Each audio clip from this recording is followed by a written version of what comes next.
I've kind of sidelined somatic work in my life because I spent so much time with it earlier in life.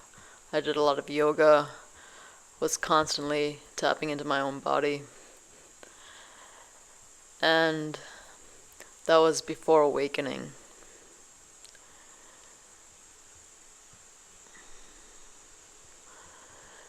And what I found was, if I was honest with myself, there was a lot of release,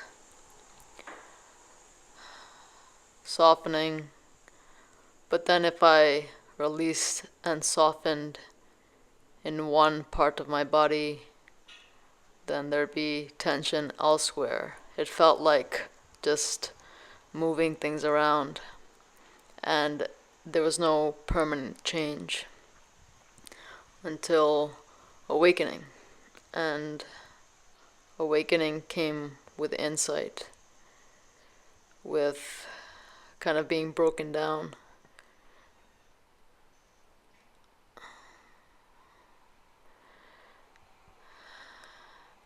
Self-inquiry was a part of that, I would say.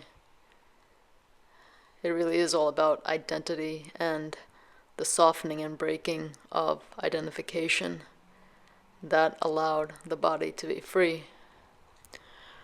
But Adyashanti, for example, talks about the mind awakening, the heart awakening, and the gut awakening.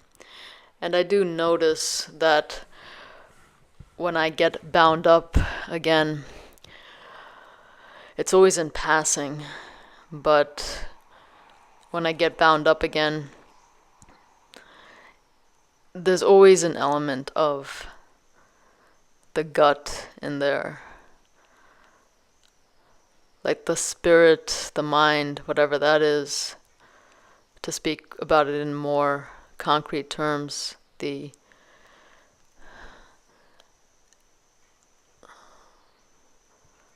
it's like the movement of what I see when I close my eyes, what I hear, the free movement of that.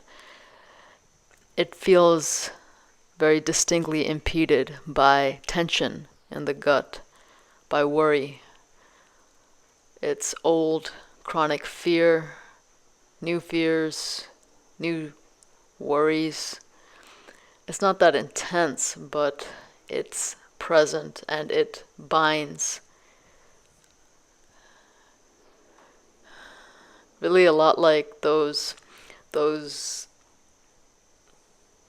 kind of figures you see outside used car lots, these big balloon things that are kind of flow and flux with the wind, but they're anchored to the ground. And it's like the spirit. I'm not talking about the spirit as a real thing, but I mean the free movement of the mind is hampered by that. It feels that the gut goes one way, the spirit goes another, and there's a tension there, and then there's suffering there. So I'm lately feeling into somatic work a bit. Periods of time where I let my mind, spirit,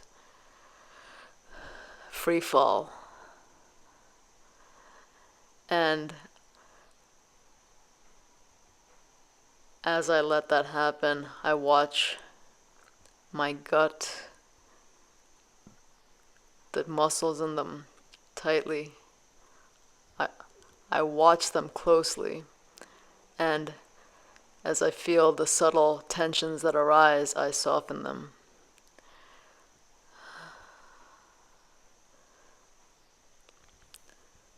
The goal is free fall. I mean, talking about goals in this context feels dissonant, but it's like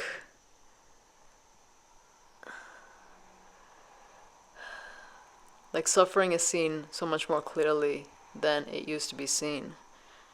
And I see how these subtle things, what might appear to be subtle,